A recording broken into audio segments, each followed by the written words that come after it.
कि जब हमारे शिक्षा व्यवस्था हमारी है ही नहीं है, और एक बार आप सब लोग यहां बुद्धिजीवी बैठे हुए हैं, a² + b² = 2ab, इसका आपके जीवन में क्या उपयोग है, जरा बताइए। कोई उपयोग है क्या? है सर? कुछ मन से पूछता हूं। sin θ + cos θ का उपयोग है आपकी लाइफ में? गिनती पहाड़ा के अलावा कुछ और हमारी लाइफ में उपयोग है क्या? क्या कूड़ा करकट पढ़ा रहे? पहले पेट में कूड़ा करकट हमें सिखा दिया। बच्चा पेट में है, जो चीज नहीं देखना वो देख रहे हैं, जो नहीं खाना वो मां खा रही है, जो नहीं सुनना वो सुन रही है, जो नहीं करना वो कर रही है, जो नहीं पढ़ना वो पढ़ रही है। आधा संस्कार तो पेट में खराब कर दिया, और जब बच्चा स्कूल गया, बच्चा कुचा इधर मैकाले सिस्टम खराब कर रहा है।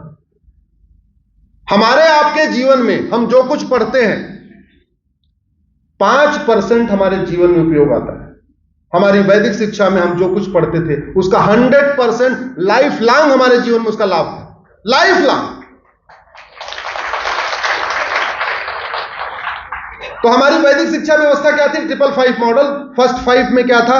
आपको यज्ञ विज्ञान पढ़ना है, वेद विज्ञान पढ़ना है, उपनिषद पढ़ना है, वेदों को पढ़ना है, रामचरितमानस पढ़ना है, राम के बारे में सुनना है, अच्छी अच्छी कथाएं सुनना है, जिससे कि 5 साल के अंदर जब बच्चों 5वीं पास किया, यानी लगभग 10 साल का हुआ, तब तक वो अच्छा भाई बन गया, अच्छा पुत्र बन गया, अच्छी बहन बन गई, अच्छा इंसान बन गया, अच्छा नागरिक बन गया, पर्यावरण के प्रति सचेत हो गया।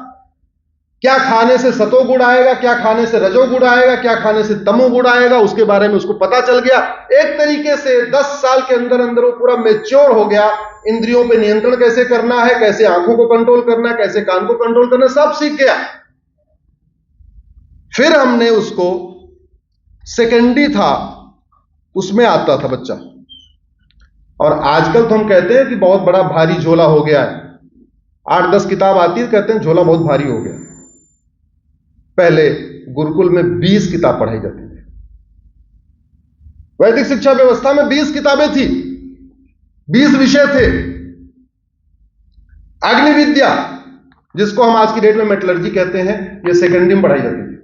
शुरुआत हो जाती थी, बाद में ग्रेजुएशन में इसका स्पेशलाइजेशन होता था। वायु विद्या, एरोनॉटिक्स, जल विद्या, नेविगेशन, ये मैं बता रहा हूं आपको, सेकेंडरी के आपको सब्जेक्ट बता रहा हूं, कोर्स बता रहा हूं जो वैदिक शिक्षा में थी। अंतरिक्ष विद्या, स्पेस साइंस, पृथ्वी विद्या, अर्थ स्टडी, सूर्य विद्या, सन स्टडी, चंद्र विद्या, लूनार स्टडी, मेघ विद्या, वेदर फोरकास्ट, पदार्थ विद्या, बैटरी, सौर ऊर्जा, सोलर एनर्जी, दिन रात विद्या, डे नाइट स्टडी, सृष्टि विद्या, स्पेस रिसर्च, खगोल विद्या, एस्ट्रोनॉमी, भूगोल विद्या, ज्योग्राफी, काल विद्या, टाइम स्टडी, भूगर्भ विद्या, माइनिंग, रत्न एवं धातु विद्या, जेम्स एंड मेटल्स, आकर्षण विद्या, ग्रेविटी, प्रकाश विद्या, सोलर एनर्जी, तार विद्या, कम्युनिकेशन, विमान विद्या, प्लेन, जलयान विद्या, वाटर वेसल्स, अग्नेय अस्त्र विद्या, आर्म्स एंड एमुनेशन, जीव जंतु विज्ञान, जूलॉजी, बॉटनी, यज्ञ विद्या, मेडिकल स्टडी, वैदिक विद्या, वैदिक साइंस, वाणिज्य, कॉमर्स, कृषि, एग्रीकल्चर, पशुपालन, एनिमल हस्बेंड्री, पक्षी पालन, बर्ड कीपिंग, पशु प्रशिक्षण, एनिमल ट्रेनिंग, यान यंत्रकार, मैकेनिक्स, रथकार, व्हीकल डिजाइनिंग, रत्नकार यानी जेम्स, स्वर्णकार, ज्वेलरी डिजाइनिंग, वस्त्रकार, टेक्सटाइल, कुंभकार, पॉटरी, लोहकार, मेटलर्जी, तक्षक, गार्डिंग, रंगसाज, डाइंग, आयुर्वेदा, रज्जुकर, लॉजिस्टिक, वास्तुकार, आर्किटेक्ट, पाक विद्या, कुकिंग, सारथ यानी ड्राइविंग, नदी प्रबंधन, वाटर मैनेजमेंट, गौशाला प्रबंधन यानी जिसको एनिमल हस्बेंड्री कहते हैं, उद्यानपाल, हॉर्टिकल्चर, वनपाल, फॉरेस्ट रेंजर। ये इतना हमारे बच्चे सेकेंडरी में पढ़ते थे। और जानते हैं अब हमें 7-8 किताब भारी क्यों लगती है? क्योंकि वो शारीरिक रूप से अस्वस्थ है, मानसिक रूप से भी कमजोर है। जब गर्भाधान संस्कार होगा, पूरा जो आपका 16 संस्कार वाली सिस्टम आ जाएगा, वो असीमित शक्तियां उसके अंदर होंगी। और जब फिर वैदिक व्यवस्था में आएगा, जो प्राइमरी में 5 साल उसने पढ़ा, इंद्रियों पे, सेंसस पे कंट्रोल किया, तो फिर उसके अंदर शक्तियां और बढ़ गई, उसकी शारीरिक मानसिक क्षमता और बढ़ गई। उसके बाद सेकेंडरी में उसने इतनी किताबें पढ़ लिया। और फिर था भैया जिसको पढ़ाई रोकना है रोक दो, जाओ अपने अपने पिता के काम में हाथ बटाओ। 10 साल पढ़ाई हो गई, अब जाओ खेती करना, किसानी करना, धंधा करना, व्यापार करना, रोजगार करना, सेना में जाना, जाओ। कुछ सिलेक्टेड लोग ग्रेजुएशन करते थे। और ग्रेजुएशन करने के लिए क्या हमारे पास यूनिवर्सिटी थी, नालंदा थी, तक्षशिला थी, और भी बहुत सारी यूनिवर्सिटीज थी। आपको ये जान के आश्चर्य होगा, आज की डेट में अनपढ़, अनाड़ी, गंवार, जिसको ABCD नहीं आती, वो भी सांसद, विधायक, मंत्री बन रहे हैं। और अब से 2000 साल पहले राजा तो छोड़िए, राजा का मंत्री बनने के लिए तक्षशिला और नालंदा से 5 साल का ग्रेजुएशन का कोर्स करना अनिवार्य था। उस अखंड भारत में जिसमें पाकिस्तान, बांग्लादेश सब कुछ आता था, उसमें राजा का मंत्री बनने के लिए टर्म्स कंडीशन थी, या तो तक्षशिला से कोर्स करके आओ या तो नालंदा से कोर्स करके आओ। ये बहुत पुरानी बात नहीं, 2000 साल पुरानी बात बता रहा हूं। और आप सोच रहे होंगे कि पहले तो केवल अमीर पढ़ते थे, पंडित पढ़ते थे, छत्री पढ़ते थे, ब्राह्मण छत्री पढ़ते थे। अगर ब्राह्मण छत्री पढ़ते तो दशरथ के बैचमेट सुमंत थे, जिन्होंने दशरथ जी ने अपना प्रधान उनको मंत्री बनाया, जिसको मुख्यमंत्री कह सकते हैं। दशरथ जी के मुख्यमंत्री का नाम था सुमंत। सुमंत जी नाविक के बेटे थे और एक साथ गुरुकुल में पढ़े। इसका मतलब एक छत्री का, एक राजकुमार, एक राजा का बेटा, एक नाविक का बेटा एक साथ स्कूल में पढ़ते थे। आज ऐसा पढ़ सकते हैं क्या? आज मंत्री और संतरी के बच्चे एक स्कूल में पढ़ते हैं क्या? जब एक साथ नहीं पढ़ते, समरसता आएगी कैसे? सामाजिक सद्भाव बढ़ेगा कैसे? भगवान राम, निषाद राज एक साथ एक गुरुकुल में पढ़े थे कि नहीं पढ़े थे? जोर से बोलिए जरा। कृष्ण और सुदामा एक साथ पढ़े थे कि नहीं पढ़े थे? एकलव्य के पिता जरासंध के चीफ ऑफ डिफेंस स्टाफ थे। एक तो एक भ्रांति फैला दी गई कि उन्होंने ब्राह्मण होने के नाते अंगूठा काट लिया। उसकी एक अलग कहानी है, झूठी कहानी फैला दी गई। एकलव्य के पिता जरासंध के चीफ ऑफ आर्मी स्टाफ यानी मुख्य सेनापति थे, और जरासंध यानी मगध नरेश का हस्तिनापुर से हमेशा 36 का आंकड़ा था। आप मुझे बताइए, भारत पाकिस्तान का झगड़ा हो, भारत के पास अर्जुन जैसा धनुर्धर हो और पाकिस्तान के पास एकलव्य जैसा धनुर्धर हो, और भारत के किसी मंत्री को एकलव्य मिल जाए और युद्ध होने वाला हो, तो क्या करेगा? जोर से बोलिए, क्या करेगा? क्या करेगा? जोर से बोलिए। यही करेगा। क्या करेगा? यही करेगा। अरे भैया, द्रोणाचार्य जी को एकलव्य मिलता है और वो देखते हैं कि अर्जुन से भी अच्छा बाण चलाता है ये। परिचय पूछते हैं, कौन हो? बोले मैं जरासंध के मुख्य सेनापति का बेटा हूं। ऐसे गरीब वरीब नहीं होता जो दिखा दिया तो गरीब था। अरे पहले पढ़ाई के दौरान सारे गरीब होते थे। पहले बाल्यकाल में पढ़ाई तक सारे गरीब होते थे। अमीरी होती थी जब विवाह शुरू होता था। भगवान राम का ड्रेस, निषाद राज का ड्रेस वशिष्ठ जी के आश्रम में की था। ऐसा थोड़ी था कि भगवान राम कुछ अलग पढ़ते थे, निषाद राज कुछ अलग कपड़ा पहनते थे। गुरुकुल में जो पढ़ना है कॉमन ड्रेस सिस्टम था। गुरुकुल में जाना है, चुटिया रखनी है, बाल रखने हैं, जनेऊ पहनना है, धोती पहनना है, कॉमन ड्रेस सिस्टम था। वो कॉमन ड्रेस सिस्टम इसलिए था कि गुरुकुल में ये किसी को अहंकार न हो कि ये राजा का लड़का, ये तो गरीब का लड़का, ये ब्राह्मण का लड़का, ये क्षत्रिय का लड़का, ये वैश्य का लड़का, अहंकार नहीं होना चाहिए। इसलिए व्यवस्था रखी गई थी। भैया गुरुकुल में आ गए ना, अब अपना राजपाट ये सब पूरा पीछे छोड़ दो, अब तुम गुरुकुल में आ गए, तुम्हें यहां के नियम कानून से चलना पड़ेगा। तो वास्तव में अगर हम एक भारत श्रेष्ठ भारत बनाना चाहते हैं, संविधान के लक्ष्यों को पूरा करना चाहते हैं, संविधान का लक्ष्य कहता है एक भारत श्रेष्ठ भारत बनाओ, गरीबी हटाओ, बेरोजगारी हटाओ, कुपोषण हटाओ, प्रदूषण हटाओ, सबल भारत बनाओ, स्वच्छ भारत बनाओ, संपन्न भारत बनाओ, समावेशी भारत बनाओ, सुरक्षित भारत बनाओ। तो उसके लिए 16 संस्कार के बाद जो दूसरा काम करना पड़ेगा, इस मैकाले मिशनरी मदरसा शिक्षा व्यवस्था को कूड़े के ढेर में फेंकना पड़ेगा। भारत में एक भारतीय शिक्षा व्यवस्था लागू करना पड़ेगा। और तरीका मैंने बता दिया, एक भारत, एक one nation one syllabus, one nation one curriculum. Bengal वाला बंगाली में पढ़ेगा, गुजरात वाला गुजराती में पढ़ेगा, महाराष्ट्र वाला मराठी में पढ़ेगा, तमिलनाडु वाला तमिल में पढ़ेगा, सब अपनी अपनी मातृभाषा में पढ़ेंगे।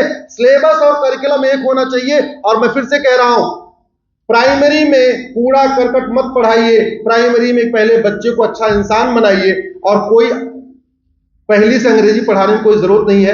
आपने भी छठवीं में पढ़ा होगा बांगड़ साहब, ए फॉर एप्पल, आप छठवीं में पढ़ा होगा या पांचवीं में पढ़ा होगा।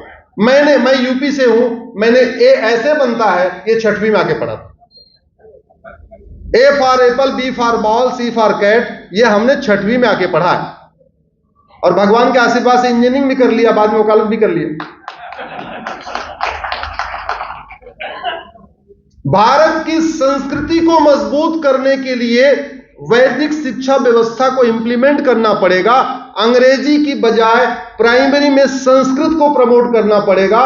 इसीलिए बाबा साहब अंबेडकर ने संस्कृत को भारत की राष्ट्रभाषा और संस्कृत को भारत की राजभाषा बनाने के लिए बिल इंट्रोड्यूस किया था।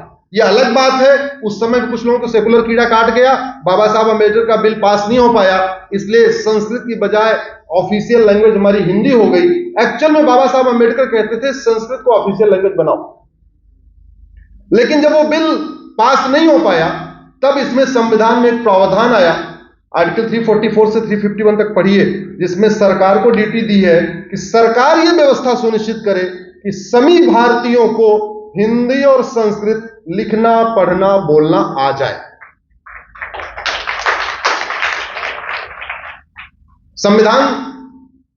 संविधान की व्याख्या 3 तरीके से होती है।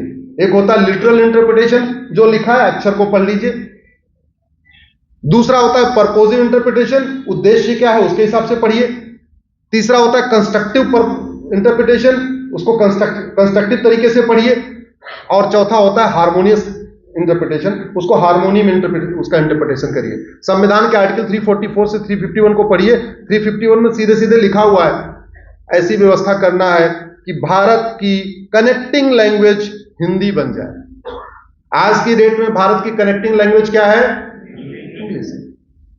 बंगाली एक तमिल से मिलेगा, तमिल को बंगाली नहीं आती, बंगाली को तमिल नहीं आती, तो किसमें आपस में इंटरेक्शन होगा? संविधान कहता नहीं, Hindi should be connecting language of India. और कल हम लोग गांधी जी की जयंती मनाने जा रहे हैं। 1917 में भरूच में सम्मेलन हुआ था, और सम्मेलन इस बात को लेकर बुलाया गया, जैसे कुमार सभा ने पुस्तक कार्यक्रम रखा हुआ है। उस कार्यक्रम में भारत की भावी रूपरेखा तय करने पर चर्चा हो रही। विषय था कि भारत की शिक्षा व्यवस्था कैसी होगी। गांधी जी ने कहा था यह मैकाले की शिक्षा व्यवस्था खत्म करना है और भारत में दोबारा फिर से वैदिक शिक्षा व्यवस्था लागू करना है। और तीसरा इंपॉर्टेंट उन्होंने कहा था हिंदी को भारत की कनेक्टिंग लैंग्वेज बनाना है।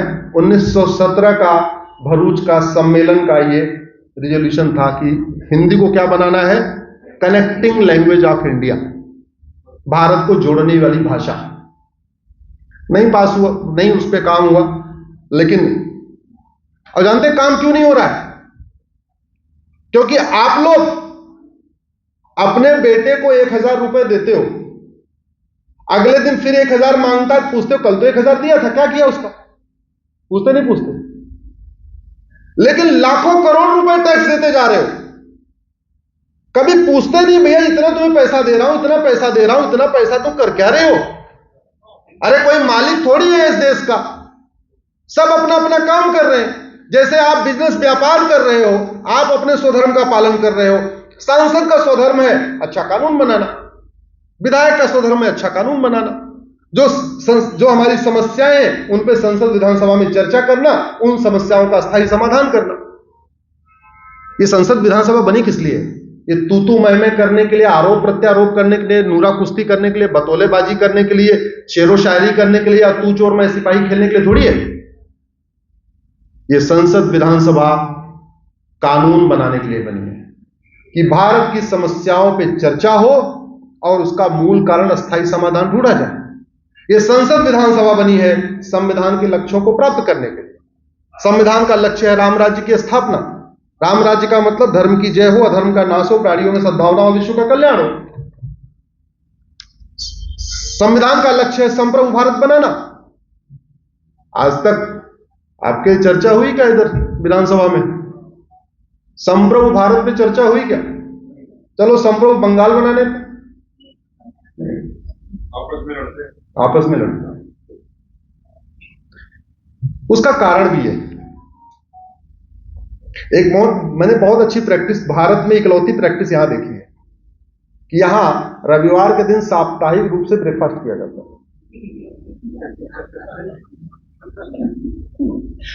आज भी मैं ब्रेकफास्ट में था। ऐसी प्रैक्टिस मैंने नहीं देखी रियली। भारत के किसी शहर में मैंने ऐसी प्रैक्टिस नहीं देखी कि 20-25 लोग 30 लोगों का ग्रुप है और हर रविवार को 7:30 बजे इकट्ठा हो जाते हैं। सामने बैठे हुए दिलीप जी बैठे हैं, कई लोग बैठे हुए उस ग्रुप के। आप लोगों ने कहीं देखी हो? मुझे नहीं पता, मैंने नहीं देखी। सामूहिक रूप से टहलने तो जाते हैं, लेकिन एक दिन 8 जाएगा, एक दिन 12 जाएगा, एक दिन 14 जाएगा, ऐसे चलता है। शादी विवाह में तो लोग इकट्ठा होते हैं। हर संडे को 7:30 बजे इकट्ठा होना है, यह कलकत्ता में ही मैंने देखा। अच्छा, मैं तो यह कहता हूं, संडे को आपके सांसद आपके क्षेत्र में अपने रहते हैं कि नहीं रहते? जरा जोर से बोलिए। नहीं रहते। कोई बात नहीं, ऐसे सामूहिक रूप से सांसद के घर पे पहुंचिए और बोलिए आज ब्रेकफास्ट आप ही के यहां करेंगे। बोले जी कैसे आए? बोले हमने सुना कि संप्रभु भारत बनाना है जी, हम आपके यहां आए हैं क्योंकि ये समस्या है जी, ये तो विदेशी कानून चल रहा है। आप ये बताओ, आपका काम कानून बनाना है, आप संसद में जाते हो, संसद का सत्र आने वाला है, ये बताओ जनसंख्या नियंत्रण कानून पे आप सवाल पूछोगे कि नहीं पूछोगे? आप जनसंख्या नियंत्रण के लिए बिल पेश करोगे कि नहीं करोगे? आप समान शिक्षा लागू करोगे कि नहीं करोगे? उनसे कह सकते हैं कि साहब केंद्रीय विद्यालय का सिलेबस तो पूरे देश का एक है, नवोदय विद्यालय का सिलेबस पूरे देश का एक है, वन नेशन वन सिलेबस लागू कर दीजिए। जैसे जीएसटी चल रहा है ना, जीएसटी कैसे चलता है? One nation one tax. नहीं, वन नेशन वन टैक्स तो नहीं हो, अभी वैट वगैरह टीडीएस वगैरह कई सारे चल रहे हैं, लेकिन चलता सिस्टम कैसे है? सेंट्रल गवर्नमेंट के वित्त मंत्री उसके अध्यक्ष, राज्यों के वित्त मंत्री उसके मेंबर, 3-3 महीने में जीएसटी काउंसिल की बैठक होती है, बैठक करके वो तय करते हैं किस प्रोडक्ट पे कितना टैक्स लगाना है। ऐसे ही एक एजुकेशन काउंसिल बन सकती है। एजुकेशन केंद्र के शिक्षा मंत्री उसके अध्यक्ष, राज्यों के शिक्षा मंत्री उसके मेंबर, एक्सपर्ट कमेटी बना दिया। फिजिक्स में क्या क्या पढ़ाना है, केमिस्ट्री में क्या क्या पढ़ाना है, जूलॉजी में क्या क्या पढ़ाना है, बॉटनी में क्या क्या पढ़ाना, एक्सपर्ट कमेटी बता देगी। बंगाल वाला बंगाली में पढ़ेगा, गुजरात वाला गुजराती में पढ़ेगा, महाराष्ट्र वाला मराठी में पढ़ेगा। मैं आपसे पूछ रहा हूं, मैथ्स का सिलेबस पूरे देश का एक हो सकता है कि नहीं? जोर से बोलिए जरा। फिजिक्स का एक हो सकता है कि नहीं? जोर से बोलिए। केमिस्ट्री का, जूलॉजी का, बॉटनी का, इंग्लिश का, हिंदी का, संस्कृत का, बचा क्या? नहीं, थोड़ा बचा, थोड़ा ये बचा कि भाई मान लो 10 किताब पढ़ानी है तो 7 किताब सेंट्रल लेवल की आ गई, 3 किताब राज्यों पे दे दिया, लोकल इन्वायरमेंट पढ़ा दिया, लोकल ज्योग्राफी पढ़ा दिया, लोकल जो हमारे राज्य के महापुरुष हैं उनके बारे में बता दिया। उसकी किताब हो सकती है, लेकिन डिमांड करना पड़ेगा, क्योंकि भारत में लोकतंत्र नहीं भीड़तंत्र है। भारत में लोकतंत्र नहीं